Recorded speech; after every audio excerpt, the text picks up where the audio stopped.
Hombre, aquí tenemos ya otra entrega de A Caballo con los Vélez. Muy importante explicarle a la gente que nos han preguntado por qué a caballo, junto. Pues ese es un modismo del argot popular del caballo. Eso es, varias personas nos han preguntado por qué a caballo unido.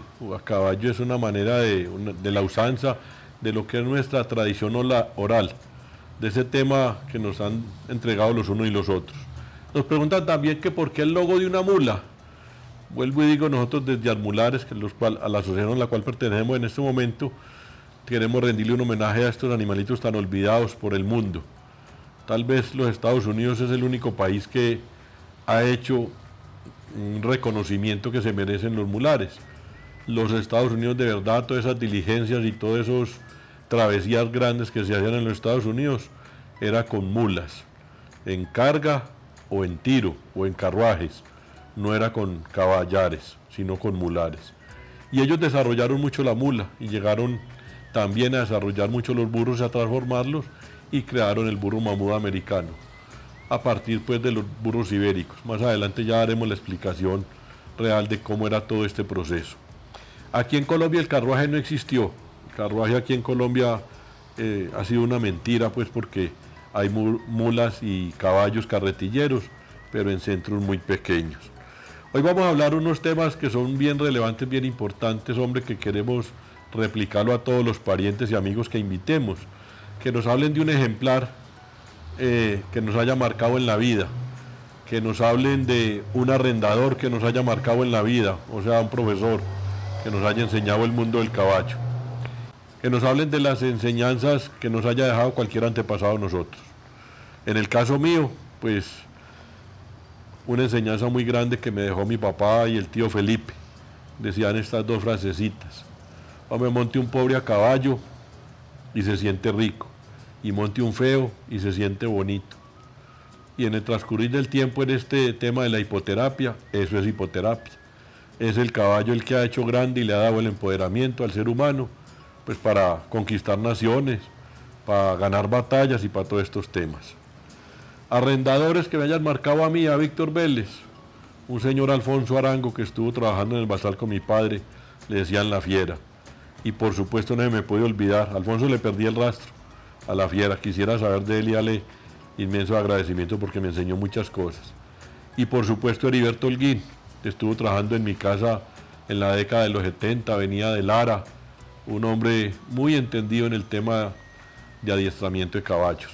Y Heriberto Paturro, vive en Titiribí, cada rato tengo el orgullo de compartir con él temas de caballo todavía.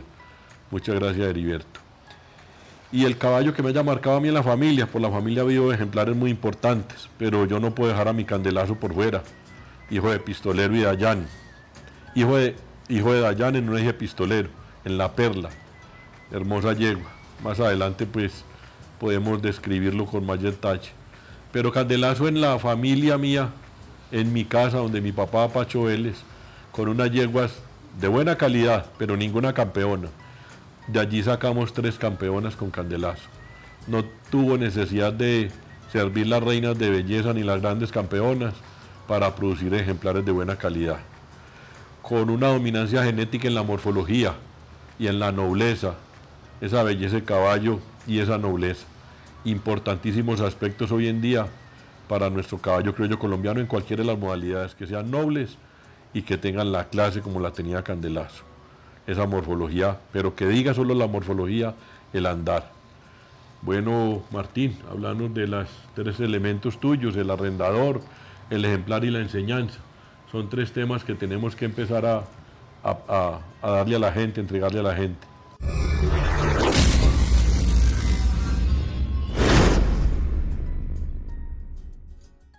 Sí, eso es parte de nuestra presentación también. En otro programa anterior comenzamos la presentación y es parte también de nuestra presentación. Yo voy a empezar por la enseñanza. Yo creo que todos estos viejos nuestros nos dieron unas grandes enseñanzas para la vida, no solamente en caballos, en el modo de vivir. La sinceridad de ellos yo creo que era lo más trascendental. Ellos no le cargaban agua a nadie, le decían la verdad al que le tuvieran que decir la verdad, sin llamarse a engaños en ningún momento.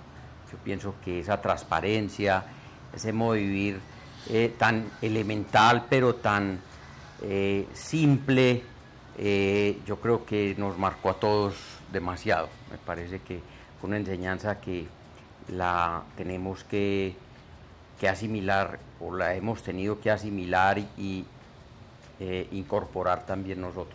Martín, una interpelación allí.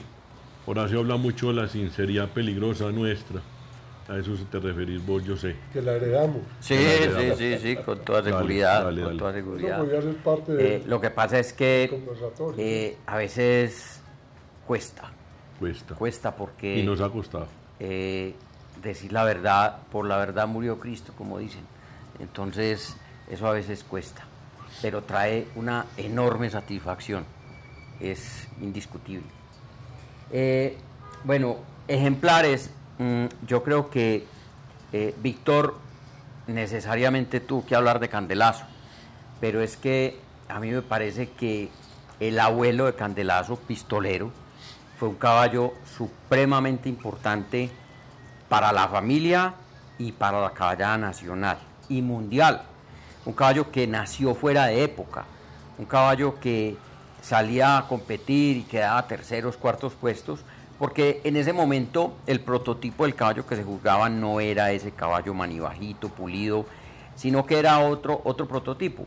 Pero vimos cómo el caballo fue evolucionando, igualmente se empezaron las exportaciones de caballos hacia Estados Unidos, y ese caballo manibajito fue el caballo de show y fue el caballo que más representatividad tuvimos. Y algo muy especial de caballo Pistolero, fue un caballo que de hecho pues estuvo en manos de varios de los tíos, estuvo en manos de José, inicialmente donde los hijos de José subían de la finca Lara, que era a la orilla de Cauca, y subían a 1800, 2000 metros a la finca de la otra mina en Titiribí, y en el caballo andaban los hijos, las hijas de José, como si fuera cualquier caballo de trabajo, y el caballo cuando estaba llegando a la casa de la Tierra Fría, pues iba más repulido y mejor que todas. Esa resistencia y ese poder de ese caballo lo transmitió también mucho en sus hijas, y quienes fueron muy buenas madres. Un caballo de una conformación muy especial que lo transmitió en sus hijas, que lo vamos a comentar en su momento también cuando veamos los caballos importantes que han pasado por la familia y la descendencia de este gran caballo. Montador, yo creo que sin duda hubo un arrendador de caballos que estuvo en la familia muy involucrado muchos años, que se repasaba las fincas de los tíos y iba arrendando potros, que era José Adelmo Grajales, un hombre de Guarne, Antioquia, un hombre de un entendimiento especial con los animales, incluso en su momento yo pensaría que practicaba todo lo que ahora muy de moda lo llaman doma racional, pero es que la doma racional no es nueva, realmente es el entendimiento de ese binomio. Un hombre muy básico en sus cosas, que a todas les ponía un bozalito de cuero y el mismo frenito, y con esos elementos adiestraba todos los caballos, le quedan bien adiestrados. Martín, ¿te puedo un hombre que ustedes en el Balsar le hicieron muchas maldades, pero... ¿Cómo le decían? Fracaso. Bueno, allá íbamos. Y cuando él iba a explicar algo, él entendía que él entendía. El hombre tenía dificultades. hablaba tatareto. Sí, el hombre tenía muchas dificultades para hacerse entender, y todo el mundo lo conocía como Fracaso, realmente, era Fracaso. José Adelmo, nadie sabía cómo se llamaba Fracaso. Hasta estos días, hablábamos Víctor y yo en una discusión amable con el amigo Dairo Chica, un gran montador y caballista colombiano, antioqueño, y él decía, hombre, nos sorprendió muchísimo Víctor cuando nos dijo que prácticamente uno de sus buenos maestros había sido el viejo Fracaso. Yo no sabía esa parte. No, Y yo no sabía que Dairo lo admiraba también tanto. Me parece muy casual y comparto con él pues exactamente toda esa situación. Yo no pude aprovecharlo para el conocimiento, pero sí para las maldades. Le hice bastantes maldades. Le vaciaba la jambramicina en una cuchara metálica para que escupiera todo el día. Lo hacía tumbar de los caballos, le tiraba avisperos de ojos de tierra pequeñitos. Y el hombre más noble del mundo. Sí, no, era un indiecito muy noble, no bajito, grueso, y andaba siempre de chanclas, de 3 puntadas. Uno lo veía como cascarrabias, pero no pasaba de ahí. No, no pasaba de ahí.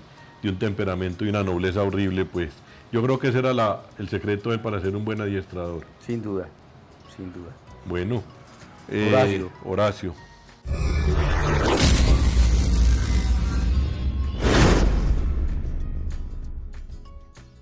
Bueno, ahora me corresponde el turno a mí y lo primero que tengo que hacer es pedirle excusas a mis compañeros Víctor y Martín Emilio por las interpelaciones, pero es que era inevitable por esos personajes tan espectaculares que tuvieron oportunidad de traer a este amable conversatorio. Bueno, como yo soy un poquito más antiguo que ellos, a mí me tocaron algo más elementos de historia. Yo tengo un hombre que no trabajó con mi papá en ese momento, pero que yo lo admiraba muchísimo, porque yo siendo muy niño veía a Camilo Correa, Camilo Pucho, le decían el papá de Camilo. El Camilo de Asdrúbal. Asdrúbal, que sí trabajó con mi papá, un hombre muy bien plantado, que tenía todos los elementos de enseñanza del papá. Este era un hombre que le echaba humo a los potros y con eso los amansaba. Eso era lo que el viejo se decía. Y entonces, en ese entonces el tío José tenía una recua de ejemplares de altísima calidad, que después en otro momento los comentaremos, pero la verdad era un hombre que llamaba muchísimo mi atención. Y ya un poquito mayor me tocó conocer a Alberto Restrepo.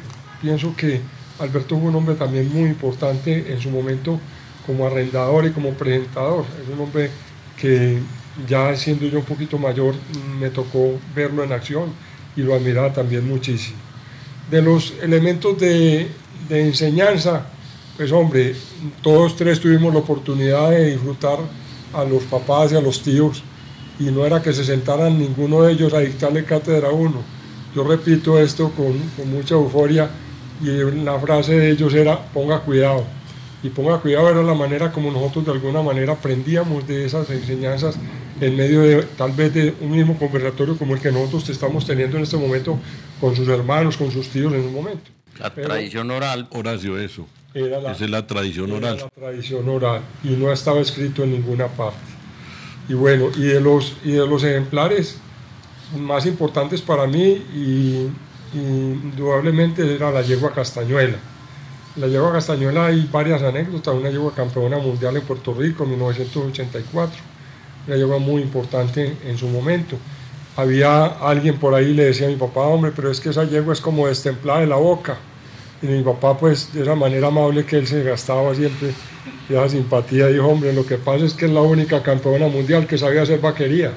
Entonces con eso callaba a todo el mundo. Y otra parte que se me hizo muy sensible y que ahora nosotros ya mayores la representamos después de habernos retirado del gremio central, es en Armulares. Uno de los símbolos que nosotros tuvimos fue el burro sevillano.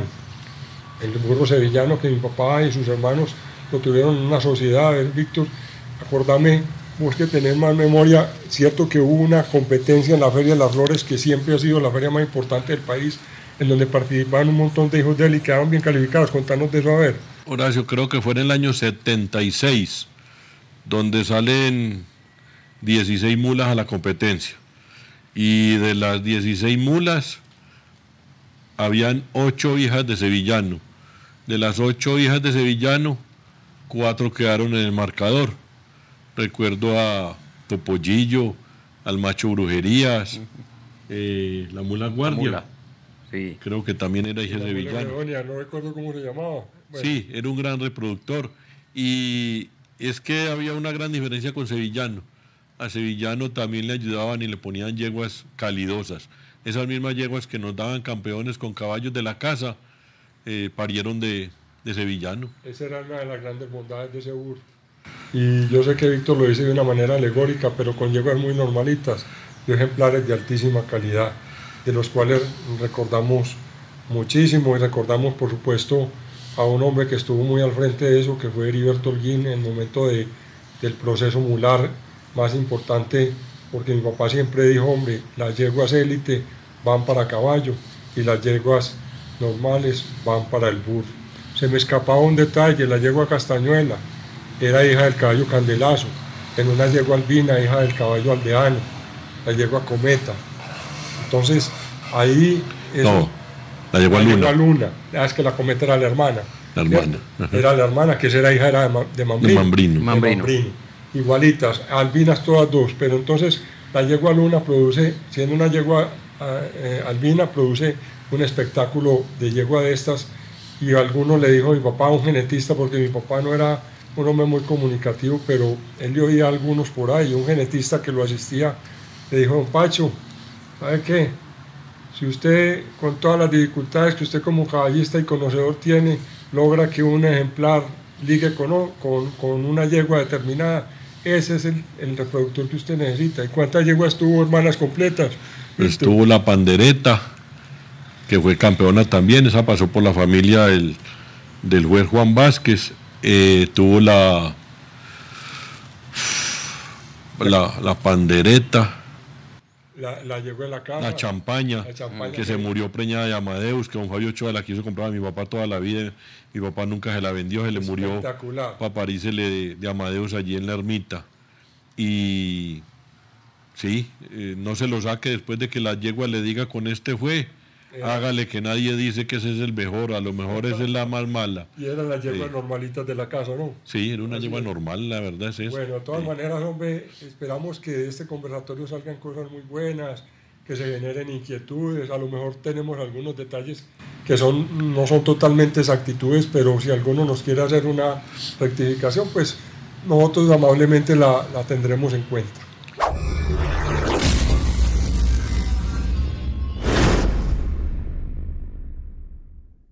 Bueno, de la misma manera, y eso obedeció a lo del logo que nosotros habíamos escogido. Entonces, que por qué el logo, si era de a caballo con los Vélez, porque el logo era una mula.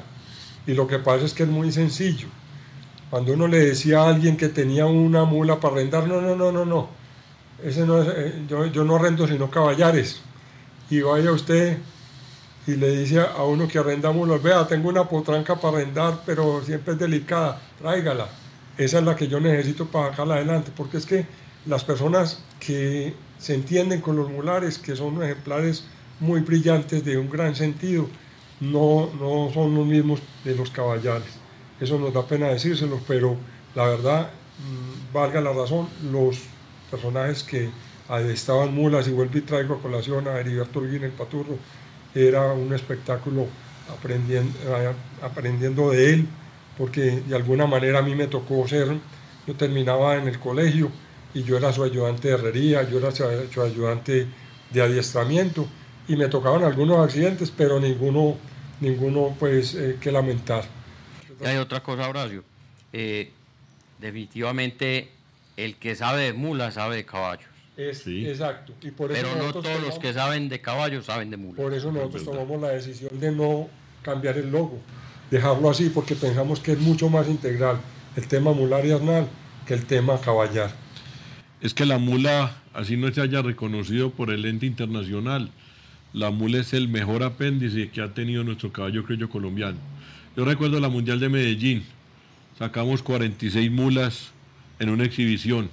A cualquier persona le pregunta a uno, ¿qué recuerda de la Mundial de Confepaso aquí en Medellín? Y todo el mundo dice, la exhibición de las mulas. 46 mulas hay en una exhibición. 2003.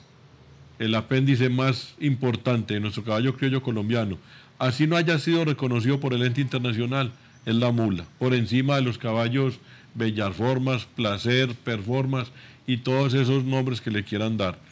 Y los mulares, así no sean de silla, representan mucho nuestro país. Total. Toda la vida, ya lo hemos dicho muchas veces, toda la vida haciendo el trabajo sucio del ser humano.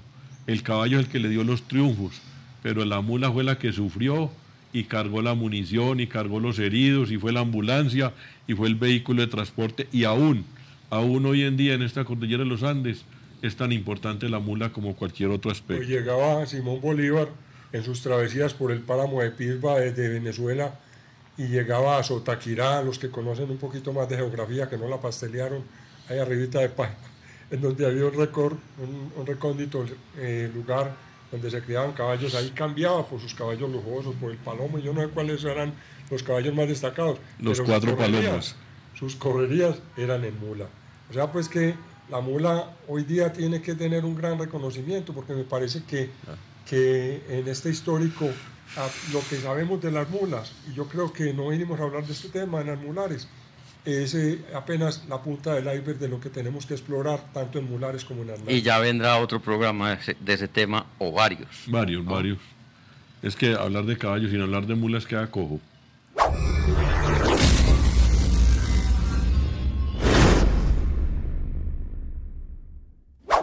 Bueno, una vez más con ustedes, esperen otras próximas publicaciones que haremos demasiado interesantes. Hablaremos de la familia Vélez, seguramente de una manera cronológica, y estaremos invitando a muchas personas. Y síganos en De a Caballo con los Vélez.